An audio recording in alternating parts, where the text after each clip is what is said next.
how beautiful it is. And look there. Look at that tree. That's the most beautiful tree. Don't you think so? Beautiful until you gotta grab a rake. It's still beautiful. And it's not. Still beautiful, unlike that. Yeah, take a look beast. at the roof. Next week, I'm gonna have that thing done. Yeah. Because I don't want to, because why don't you? You set her off. We'll see. Yeah, I'm looking forward to it. Just in time for the warmer temperatures. I left two crates of plants around back so they can get a little sun, but they need to go in the barn in case we get a hard frost tonight again. But next week it's going to be really nice out, so I'm planting these tomorrow morning with your help, just so you know. Beautiful. That's what's on your schedule for tomorrow. I think I'm going to go home and go to bed early.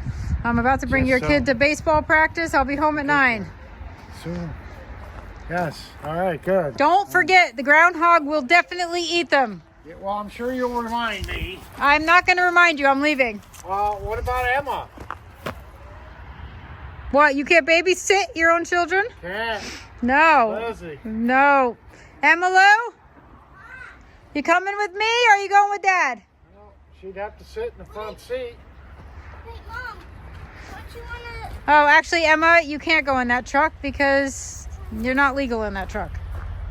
Come on. Mom, can you and Dad set up everything? All right, honey. See you later. Bye. Miss you guys. I'm sure you will. All right, so it's Saturday morning, early. I'm actually sneaking out before my kids even get up. And I'm getting some of my native plugs in the ground.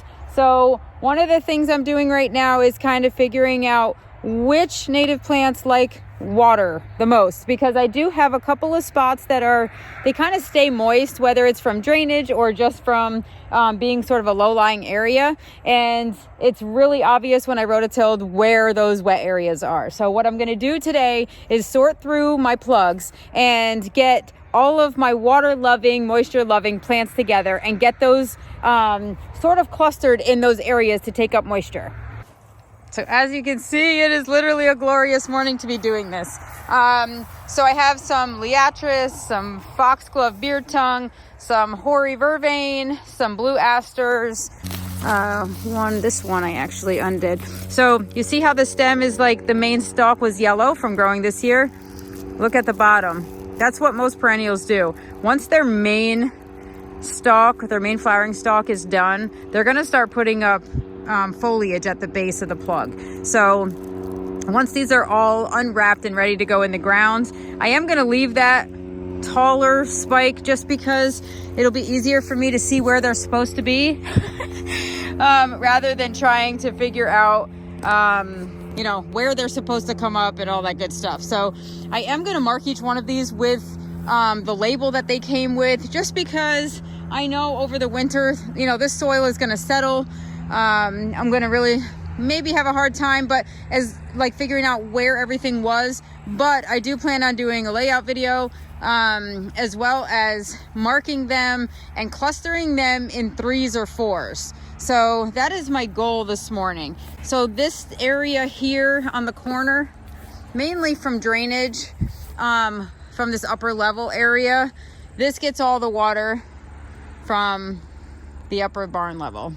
So it's fine, but as you can see, I do have some cardinal flower in there already.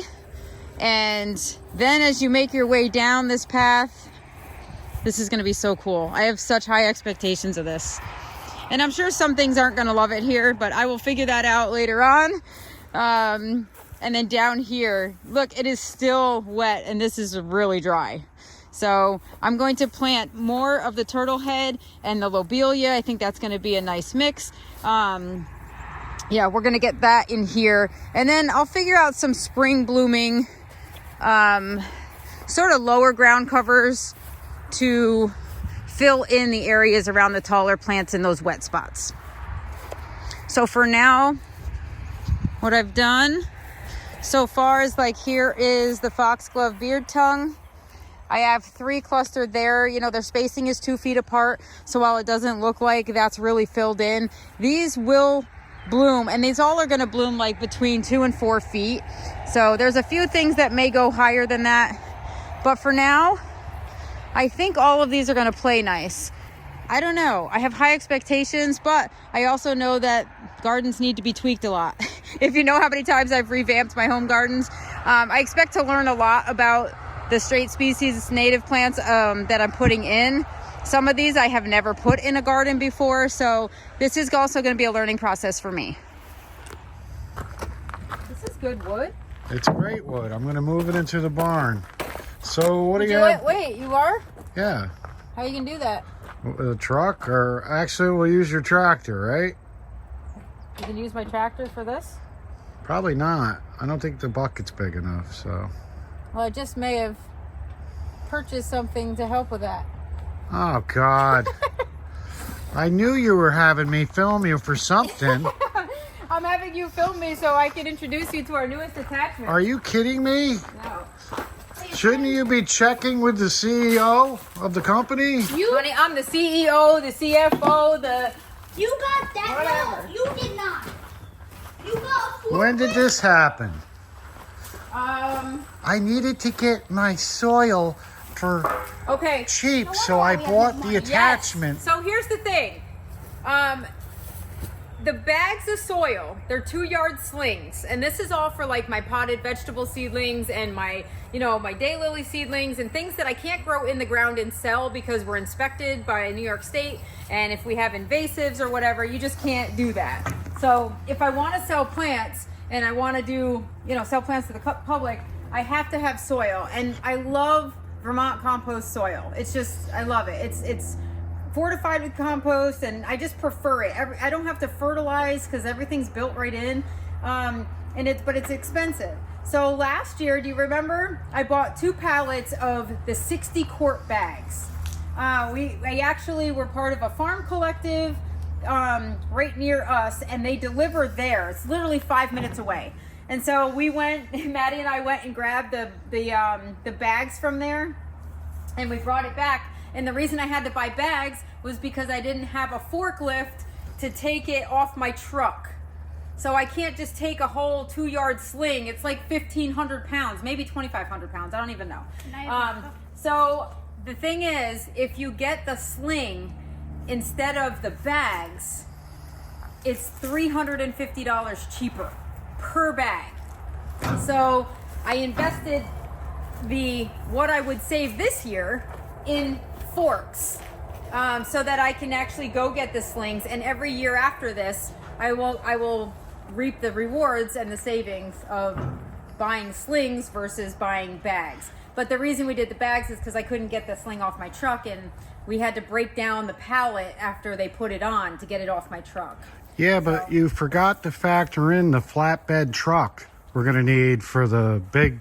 No, they put 1 pallet. You go there the pickup day. Yeah. And they load it up onto your truck, and then when I come here, I use my forks and I take it off the truck wherever I want it.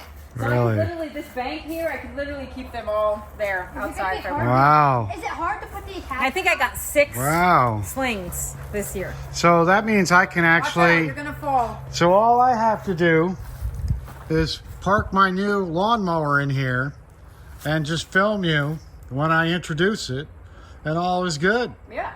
Wow. But if you were wanting to move that that pile of wood, it's actually got a backing on it. So this one lifts up to 3,750 pounds. So we can actually just lay them out, and I could actually drive them. Although they'd be pretty wide, but we could make it through the fence, and if you wanted me to move them, I could. I'm just saying, But anyway, that is sort of something that I feel like we're going to need anyway when we get deliveries, mainly for soil, and it's not that expensive. So Really? Like, what do you mean not that expensive? it's $1,000. $1,000 for forks? That's it? Yeah. I mean, give or take. Wow. I'm glad you could afford that. That's Yeah. great. Yeah. I'm glad the farm is doing so well. So I just want to thank you for that purchase. Really? Yeah. Was it Peter or Paul? Which guy came Eric, over? again. Eric? Yeah. Did he? Well, Was he actually- wearing a polo shirt this time? Or No. Actually, but you know what? I got to show you something. Because remember when I was told when I was researching this, actually, I don't know if someone told me or if I read it, but I was told that this bucket wasn't detachable. So let me just show you how this works. What? Let me show you how it works. want to do. I'm gonna show you, Blake, and then you can actually do this. Is it easy to put on? Yes.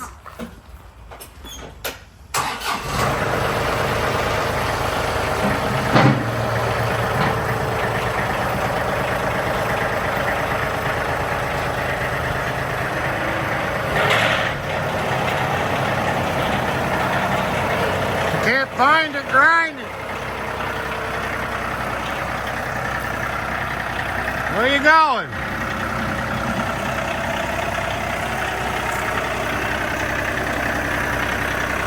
right, Blake, lift up the pins. Yep. Lift them up and take them out. Now to the other side. Wow. Better when you have somebody to do it for you. Really? Was Eric giving you lessons? No. When did all this go down? What?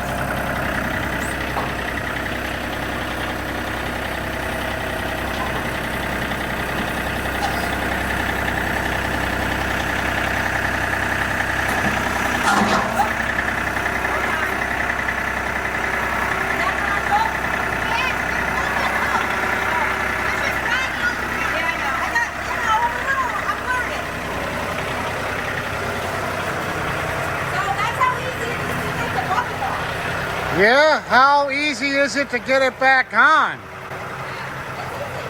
Really?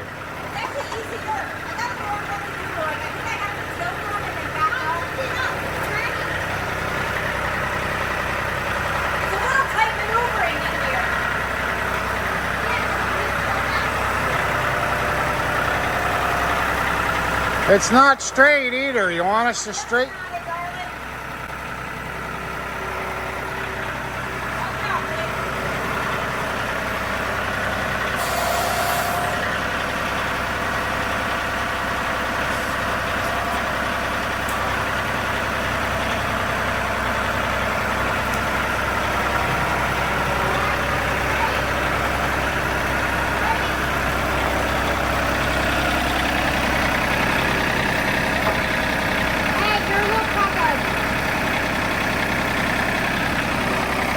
Wrong way.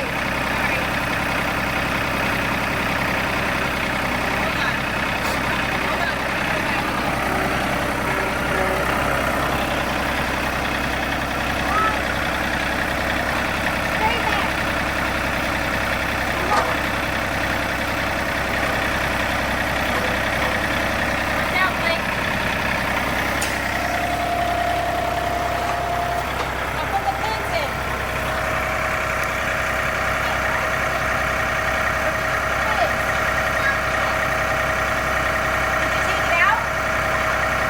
Where are the pins for the bucket? It's not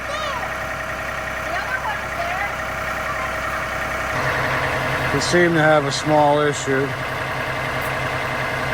with the pin.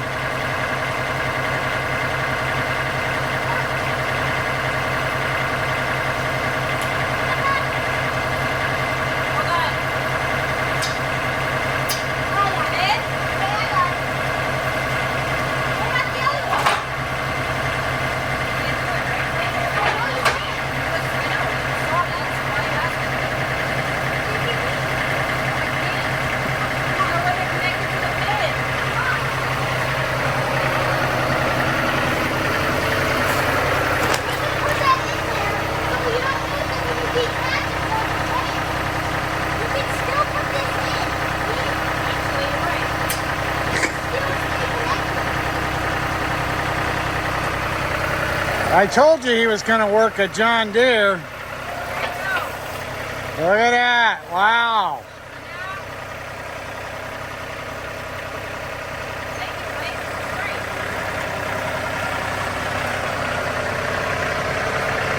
Good job, son. I guess he doesn't realize that the string.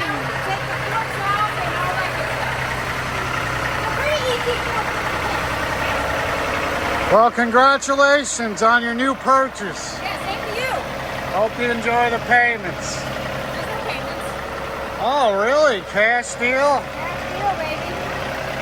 I'm going to check my bank account later.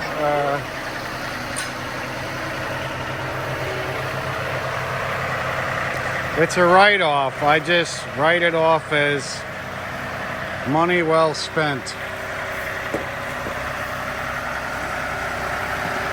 I'm just not the one spending it.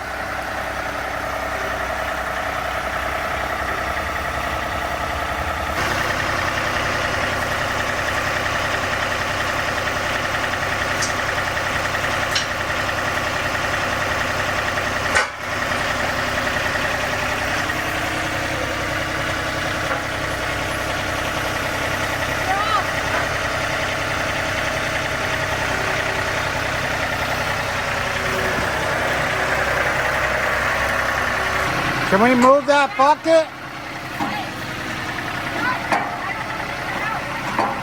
was important I got it on. I will because it will push it to level it.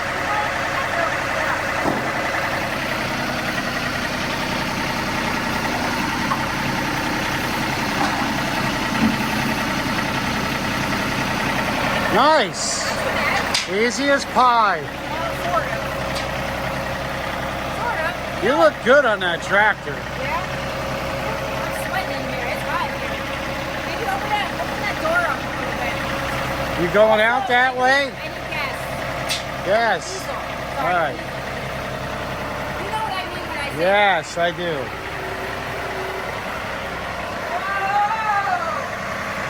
I almost whacked the forklift. That's it. When I drive it to the farm.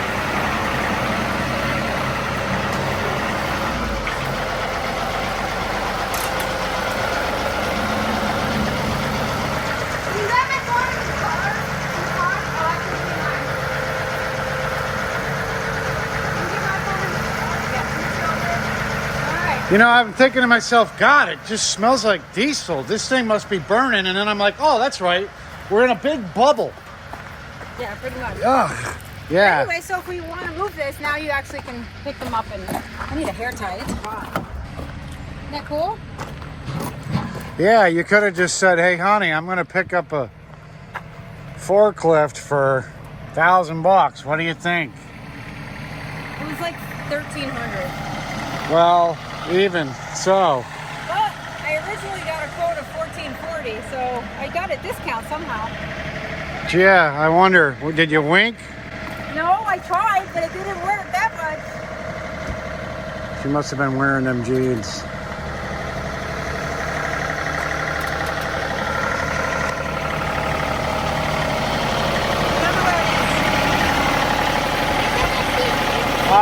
You'll get it. What do you need your phone for? You're driving. No, don't worry.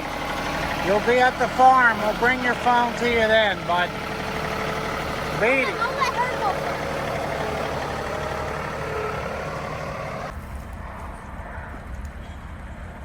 first. What a view. It's beautiful. Very colorful. Did you see my little tail shake? Yes, I did. I thought you were actually talking about that. I wasn't until I saw it shake. That's why you're always saying comments. It makes me think you're always like that. That's all. Yeah, right? Please. What can I say? All right. You read my mind. Yeah, you just played it off like I didn't. Well, I'm just too used to you. Well, I got a lot cleaned up. Starting to wind down. yeah, I'd say. I gotta take these out. Oh man. We saw a big buck on camera walk through the gate this morning. Yeah, the dahlias are done for the season, obviously. So we started cutting back.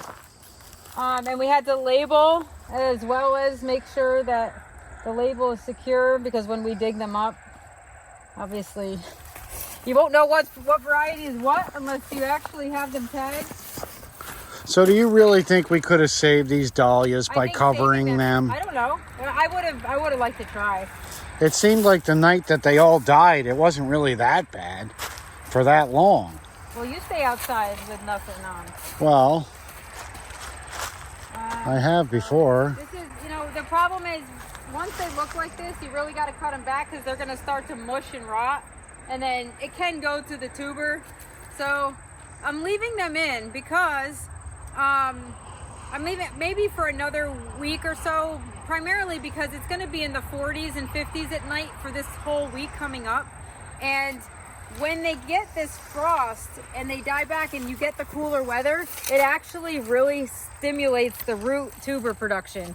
So I'm actually not going to dig these out until I absolutely have to, even though this would be prime weather to dig and to divide. And you know, when we're usually doing it outside and then in like November, it's freezing cold, our hands are numb.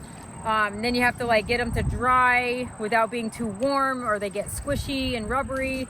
There's a little bit of a method to doing it. Unfortunately, I probably could do a lot of these this week because it is nice out, and I would probably appreciate doing it in nice weather. And I have so many, so maybe I'll start from that side and come over. I don't know. It's gonna be a lot of work. Either way. Boy, it's a good thing you had your nieces with you. You got a lot done this week. Yeah, we cut down. This was like 80 dahlias in no time. So actually, it was more than that because there's 3 in that row. So yeah, I'm happy. I mean, we're getting there. And actually, some of my GM plants are actually putting on some good size. These were tiny little plugs that were put in, and I mean tiny, like little plugs like that big. You know, some of them I think dried out a little or just didn't do well. I'm not quite sure, like this guy, but he's starting to actually put some growth on. These have gorgeous, beautiful fire red blooms that are tall, that are great for spring blooms and bouquets. So they only bloom in the spring, because that's why I didn't see anything happen. They didn't bloom at all because they were too young. Next year they'll bloom. Honestly, the rosemary, I'm gonna do a hedge of this in the high tunnel because I have a feeling rosemary is almost like we're right on the cusp of where it will actually stay alive over our winter, but a lot of them die. We're like one zone too cold, and now we're officially zone 6, but I can probably be officially a zone 6 or warmer in the high tunnel over the winter. So I am gonna move some of these plants because I want to see this flower. These actually get like 3 to 5 feet tall, these rosemary. And then if I can get one shrub to overwinter, then I don't need to grow a whole bunch, but nothing eats them. They're beautiful, they smell good. I can put them in bouquets. So when you say it takes a year to bloom, do plants have like a dog life expectancy, like the years? Yes, you know what I'm saying? So for every like year, for something like a Caryopteris, those shrubs, they're like bluebeard shrubs. They have like a 5-year life expectancy. Delphiniums, they also have a short life expectancy. You know, some varieties. So there are short-lived perennials, and there are perennials that will last as long as you want them to. So does that come with the package? Like, does it say life expectancy, no, 3 to 5 years? That's something that's always disclosed, because I used to buy the bluebeard shrubs and I used to love them, and then like literally within 2 years they would kind of just die. They wouldn't come back, and I'm like, okay. And when I looked it up, that is they are short-lived shrubs. So that is something that I learned the hard way, and not too hard, but I learned the hard way about, okay, they are short-lived perennials. Peonies last for years and years and years. So like 50 years for peonies. But yeah, every plant is a little different that way. Daylilies will just continue to bloom and produce. You know, once perennials get a little too crowded, like if they grow and they need to be divided, you can stimulate their vigor and their longevity by dividing properly. They say every like 5 years or so. So there's a lot of perennials that do require some maintenance every couple years in order to keep them happy and healthy. But yeah, that's that. So what are you going to do with these? These are left over from a job? Yeah, they honestly, they can go in the ground. They perennialize. So where are you planning on putting them? No idea. Get the rototiller out. Honestly, I could put them around maybe these hard lavender burns. Now, do they spread? Do they recreate? Yes. These are called hens and chicks, and yes, they will. They definitely do. my geranium, these have to come inside. Once they get frosted on, which they did, but they're a little hardier than the other plants that took a beating. These I'd like to keep and just be able to stimulate again, or take cuttings from, or keep the roots of over the winter, so I don't have to buy them again next year. That's the goal. I got to get some of these irises in the ground. It looks like I have some spots open at the end of that row. I can kind of extend it a little bit. I have what is this? A thornless quince in bright red that I'd love to put in the ground somewhere, maybe even up in that corner, just to anchor that corner. But this is beautiful. You can use these in the spring for flowering branches in your bouquets or in fancy arrangements.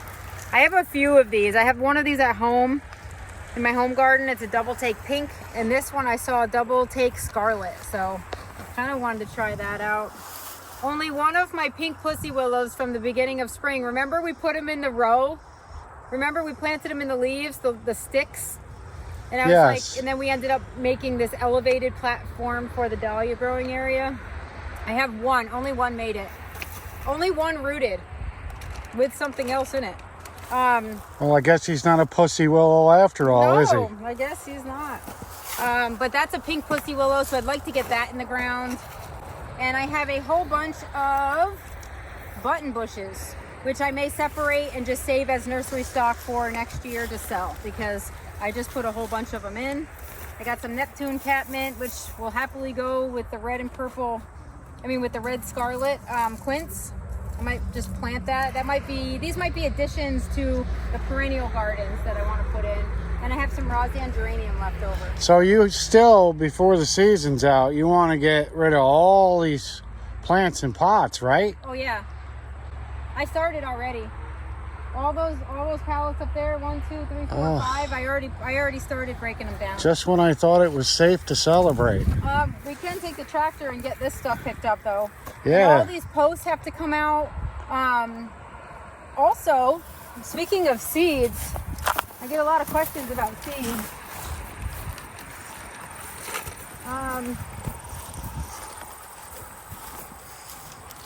These are done. These are done for. I would have never guessed. Yeah. The thing is, I don't think they knew that they were coming, like that they were about to be done. A lot of these were still in bloom, so I have to kind of go through these and see if I can save some seed. Usually cosmos have like these spidery seeds that you just kind of pull off, but I don't really see any, which would really be terrible. Maybe these don't make seed. Well, they have to, because I bought seed and I was given seed, but I'll have to see. So what about are those cone flowers? I thought those were zinnias. Yeah, they look like cone flowers. Yeah, zinnias. These I wasn't really thrilled with, but there's no reason I can't take the seeds and, like, are there any seeds in here? So are seeds like racing horses? See, look, you want to put the right best there? ones together? Look, see this little guy? That's a seed. So there are seeds on here. The older blooms have seeds. And chances are these are going to actually drop and sprout again. So the question is, because those zinnias sucked, does that mean that their seeds are destined to suck, or their seeds could redeem themselves? This was a mix. This was the unicorn mix. So there are a lot of them were single for me. I don't know why it took so long, but there were a couple pretties in there. So if they were pollinated, or maybe it's in the genetics and next year they'll be prettier. You're stepping on my flowers. Sorry. Yeah, maybe, but they're gonna look like they did. They weren't ugly. They weren't what I paid for. So you can. But maybe it was the soil to blame, and the genes of the zinnias are still good. You know what I mean? We'll find out next year if I actually do save these. But I guess we will. That is a good experiment. This is a little low on my list. The artichokes, like, are these going to come back next year? I don't know. But this one should have seed in it. I left the flower.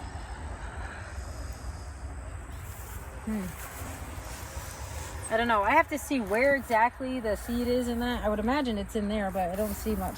And these were beautiful. This was the fresco apricot. Oh my God, these were gorgeous. And look how many blooms. Like, these were from plugs. And I'm saying plugs, like literally 3 inches tall. I got plugs from Farmer Bailey. Put them in, they flowered the first, like I can't wait to see what this looks like. These are gonna shoot up and be huge plants next year.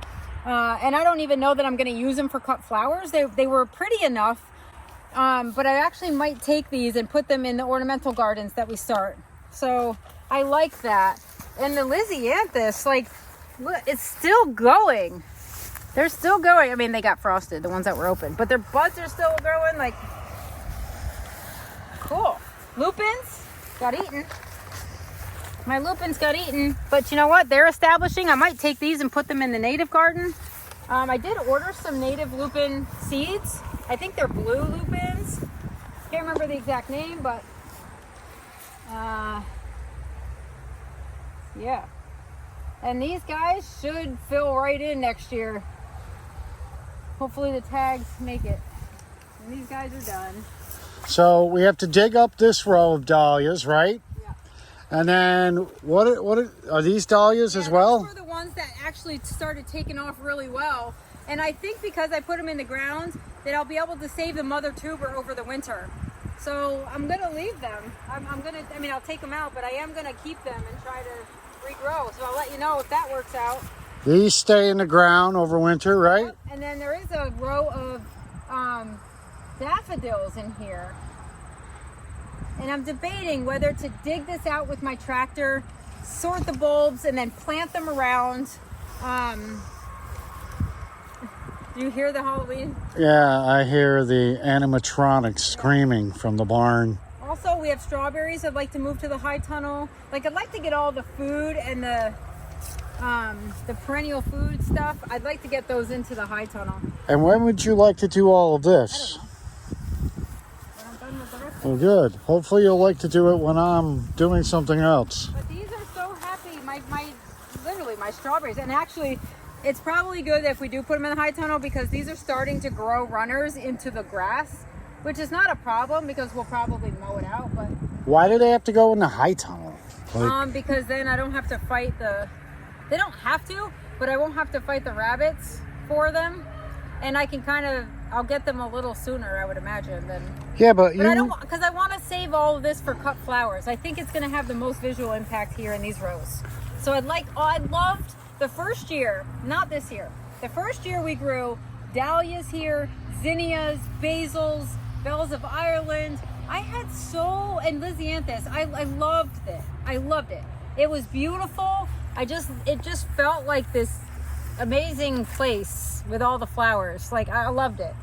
This year we didn't have that effect, and that's because I put some perennials. Like, strawberries are kind of ugly after they go. Peonies are kind of ugly after they're done flowering.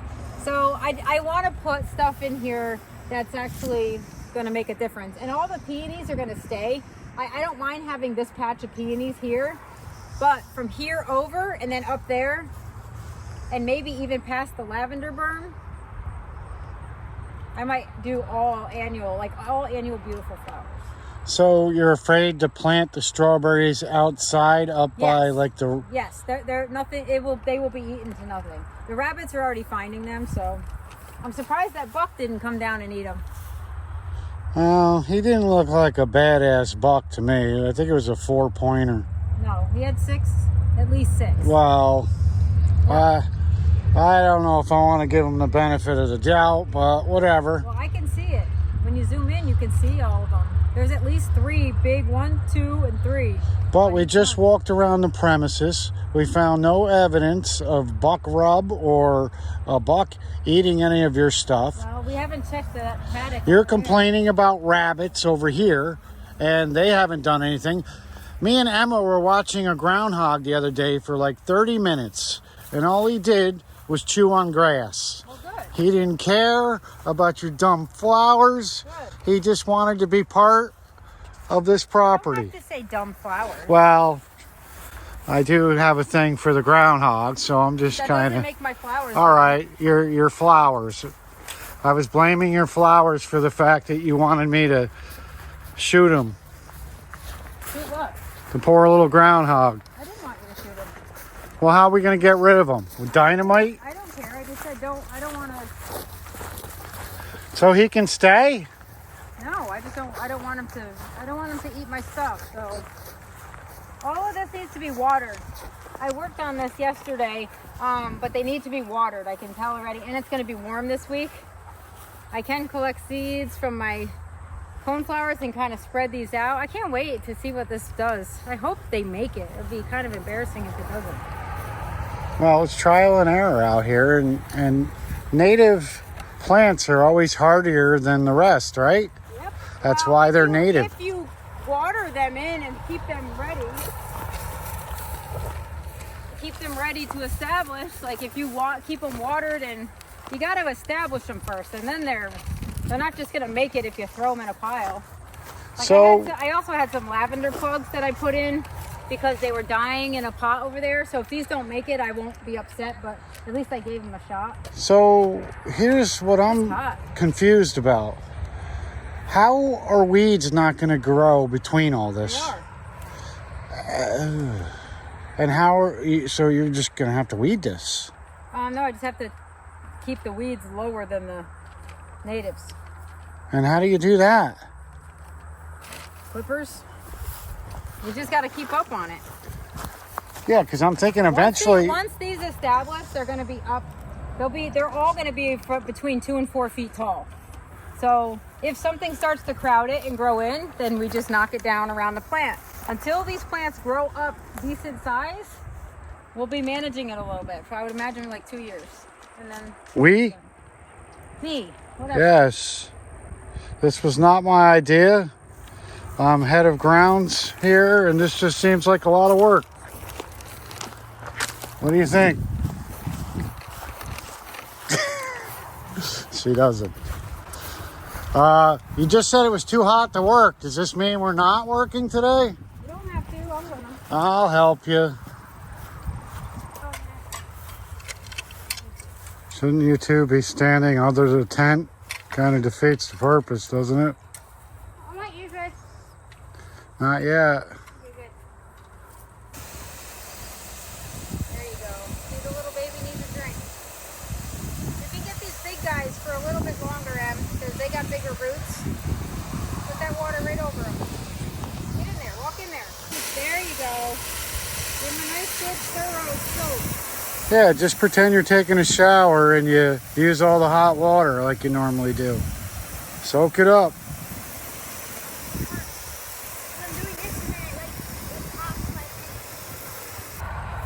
Looks like we're done. Phew, that was a lot more work than I expected. You know, it's weird because it usually turns out that way. It looks good, honey. I think because it's so hot today, I was expecting a nice cool day, and it really is not. Yeah. They're in though. One more box to go. Really? We have another box? Some little blue stem grasses are going in. Native blue stem grasses. But that's really to help it look more meadowy, like a meadowy path, but they're shorter. So they have a really nice blue color, which I think is going to play with a lot of the blue and whites in here. It's going to play really nicely with them. So I'm excited about putting some more grasses in. And yeah, we'll see. So how many plugs did you actually plant? Plugs, I got 101, I believe. I lost my sunglasses somewhere. I know. I saw them too. 101 plugs, and then I had about 40 perennials that went in. And there's more. I actually have little coneflower seedlings that I grew that I wanted to plug in, but I don't feel like it right now. I'm done. Why do I think that this path is going to go? Actually, it's going to come down and go around the American elderberry trees, and then it may come back up here, but I don't know. That's definitely not going to happen this year or next year. I mean, it may happen next year. One day I just will be like, you know what, I'm going to do it. You know, I think adding another garden to our equation, hey, what the hell, right? It's not like we can't handle what we have. But this one, after this one, all you really have to do, like for like meadow native gardens, you really just have to make sure that the plants that we planted root. Like once they establish after like next year, they will fend for themselves. Next year we'll have to like cut down any grass and weeds that are trying to shade them out until they get a little bit of substance. And then year 2 should be great. We'll still be managing a little bit, but that's why you plant this type of garden, because it's easier to maintain. Once they're established and they find their stuff, you don't even have to cut them down in the fall, because all of the seeds that it produces throughout the growing season are going to drop and reseed. And you want basically a very clustered, closely planted garden so that it shades out any of the weeds, and you basically just try to manage and cultivate and nurture the plants that you put in. So that part will be a lot of work, but I don't think it's going to be like terrible. I don't mind the grass, and we do have some other flowering things. When we let this meadow grow, it does have things that come up and flower that looked pretty. So I'm okay with those coming back and growing in here. I think it's going to be pretty. It's going to be a lot of nice whites, purples. I did put some lavender in here because I feel like lavender is going to do really well, and I had some plugs that I just need to get in the ground. So I'm not sure if those will stay because they're a shorter lavender, but for now it's going to fill some of the bare spots on the soil so that it will discourage some of the seed weeds. But again, we have meadow all over, and that is all meadow that's going to seed. So we just have to kind of manage the goldenrod and the grass, but only until these really come into their own and establish and start to self-seed. A lot of these things are going to self-seed every fall. All those seeds are going to drop. I'm not deadheading this. I kind of want it to self-seed, and we'll see what happens. We'll see who's the most vigorous, who's going to take over, who's going to stand their ground and start to... I have a feeling that the wild bergamot's definitely going to do it, because I've seen it happen on jobs of mine, and it's gorgeous. It's like a lavender purple, and it's beautiful, but it definitely, you can tell over the years it starts to spread, much like Monarda. It's definitely an aggressor, but it's shallow rooted, so it's not hard to manage. But I have a feeling that is going to take over, and if I want to take some of it away from the section it's growing in and plant it down where, you know, we have some bare spots, I'll be able to do that. So we'll find out what's happy in the next couple of years and what wants to take over and what needs its own section. Hopefully the colors don't clash with that beautiful road sign in the background. Yeah, well, hopefully the trees that we planted in the corner grow up tall enough I won't have to see them. Yeah, we can only hope. You look like a little zebra. Yeah. With that shirt on. It's actually hot out. I put this on like this morning not knowing that I was actually going to be happy that I did. I think I'm going to identify myself as a very hungry lion. Dude, I'm starving. You ain't getting me. I'm going to be roaring here later. You ain't going to be roaring at me. I'm going to eat. Rah!